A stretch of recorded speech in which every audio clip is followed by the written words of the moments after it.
Silicon ಸಿಟಿಯಲ್ಲಿ ಬೀದಿ ನಾಯಿಗಳ ಹಾವಳಿ ತಡೆಯಲು ಜಿಬಿಎ ಸಜ್ಜಾಗಿದೆ. ಸುಪ್ರೀಂ ಕೋರ್ಟ್ ಆದೇಶದಂತೆ ಆಶ್ರಯ ತಾಣ ನಿರ್ಮಿಸಲು ಜಾಗ ಹುಡುಕ್ತಿದ್ದ ಪಾಲಿಕೆಗೆ ಈಗ ಬೆಂಗಳೂರು ವಿವಿ ಶಾಕ್ ಕೊಟ್ಟಿದೆ.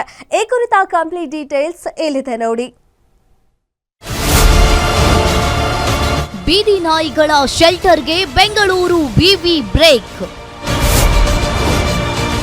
10 ಎಕರೆ ಜಾಗವನ್ನ ನೀಡಲು ಕುಲಪತಿ ಜೈಕರ್ ಶೆಟ್ಟಿ ನಕಾರ. ಸಿಲಿಕಾನ್ ಸಿಟಿ ಬೆಂಗಳೂರಿನಲ್ಲಿ ದಿನೇ ದಿನೇ ಬೀದಿ ನಾಯಿಗಳ ಹಾವಳಿ ಹೆಚ್ಚುತ್ತಾ ಇದ್ದು ಸಾರ್ವಜನಿಕರ ಆತಂಕಕ್ಕೂ ಕಾರಣವಾಗಿದೆ. ಇದರ ಬೆನ್ನಲ್ಲೇ ಸುಪ್ರೀಂ ಕೋರ್ಟ್ ಕೂಡ ಬೀದಿ ನಾಯಿಗಳಿಗೆ ಮಾರ್ಗಸೂಚಿ ಅನ್ವಯ ಆಶ್ರಯ ತಾಣವನ್ನ ನಿರ್ಮಿಸಿ ಅಂತ ಸೂಚಿಸಿತ್ತು.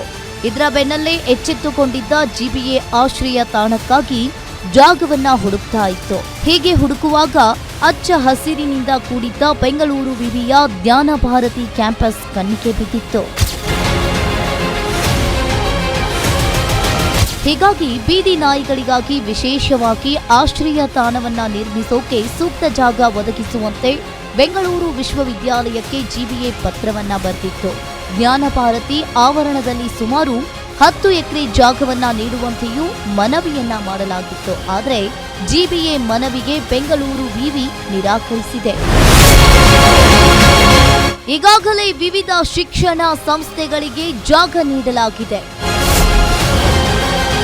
ಕ್ಯಾಂಪಸ್ನಲ್ಲಿ ಸಾವಿರಾರು ನಾಯಿಗಳ ಆಶ್ರಯ ಅಸಾಧ್ಯ. ಈಗಾಗಲೇ ಕೇಂದ್ರ ರಾಜ್ಯ ಸರ್ಕಾರಗಳ ವಿವಿಧ ಶಿಕ್ಷಣ ಸಂಸ್ಥೆಗಳಿಗೆ ಜಾಗವನ್ನ ನೀಡಲಾಗಿದೆ. ಇದರ ಜತೆಗೆ ವಿವಿಯ ಅಭಿವೃದ್ಧಿ ಹಾಗೂ ವಿದ್ಯಾರ್ಥಿಗಳ ಕ್ರೀಡಾ ಚಟುವಟಿಕೆ ಹಾಗೂ ಅಧ್ಯಯನ ಕೇಂದ್ರಗಳಿಗಾಗಿ ಜಾಗವನ್ನ ಮೀಸಲಿಟ್ಟಿದ್ದೇವೆ. ಹಾಗೇನೆ ಶೈಕ್ಷಣಿಕ ಪರಿಸರದಲ್ಲಿ ಸಾವಿರಾರು ನಾಯಿಗಳನ್ನ ಇರಿಸುವುದು ಸಮಂಜಸವಲ್ಲ. ಈ ಹಿನ್ನೆಲೆಯಲ್ಲಿ ಬೀದಿ ನಾಯಿಗಳ ಆಶ್ರಯ ತಾಣಕ್ಕೆ ಜಾಗವನ್ನ ನೀಡಲು ಸಾಧ್ಯವಿಲ್ಲ ಅಂತ ವಿಶ್ವವಿದ್ಯಾಲಯದ ಕುಲಪತಿ ಡಾಕ್ಟರ್ ಜೈಕರ್ ಶೆಟ್ಟಿ ನೇತೃತ್ವದಲ್ಲಿ ನಡೆದ ಸಿಂಡಿಕೇಟ್ ಸಭೆಯಲ್ಲಿ ತೀರ್ಮಾನವನ್ನ ಮಾಡಲಾಗಿದೆ. ಜ್ಞಾನ ಭಾರತಿ ಕ್ಯಾಂಪಸ್ನಲ್ಲಿ ಬೀದಿ ನಾಯಿಗಳ ಹಾವಳಿ ಹೆಚ್ಚಾಗಿದೆ. ಇತ್ತೀಚೆಗೆ ರಾಷ್ಟ್ರಪಕ್ಷಿ ನವಿಲನ್ನ ಬೀದಿ ನಾಯಿಗಳು ಬೇಟೆಯಾಡಿ ಸಾಯಿಸಿವೆ. ಮೊದಲು ವಿವಿ ಕ್ಯಾಂಪಸ್ನಲ್ಲಿರೋ ಬೀದಿ ನಾಯಿಗಳನ್ನ ಕಡಿಮೆ ಮಾಡಿ ಅಂತಾನು ಪತ್ರದಲ್ಲಿ ಉಲ್ಲೇಖ ಮಾಡಿದೆ. ಬೀದಿ ನಾಯಿಗಳ ಹಾವಳಿ ತಡೆಗೆ ಜಾಗ ಹುಡುಕ್ತಾ ಇರೋ ಜಿಬಿಎಗೆ ಸದ್ಯ ಹಿನ್ನಡೆಯಾಗಿದೆ. ಇನ್ನು ಸುಪ್ರೀಂ ಆದೇಶದಂತೆ ಪ್ರಾಣಿಗಳ ರಕ್ಷಣೆಯ ಹೊಣೆಗಾರಿಕೆ ಮಾಡಬೇಕಿರೋ ಜಿಬಿಎ ಈ ಪರಿಸ್ಥಿತಿಯನ್ನ ಹೇಗೆ ನಿಭಾಯಿಸುತ್ತೆ ಅನ್ನೋದನ್ನ ಕಾದು ನೋಡಬೇಕಿದೆ. Ullas S Kiruvase, guarantee news, Bengaluru.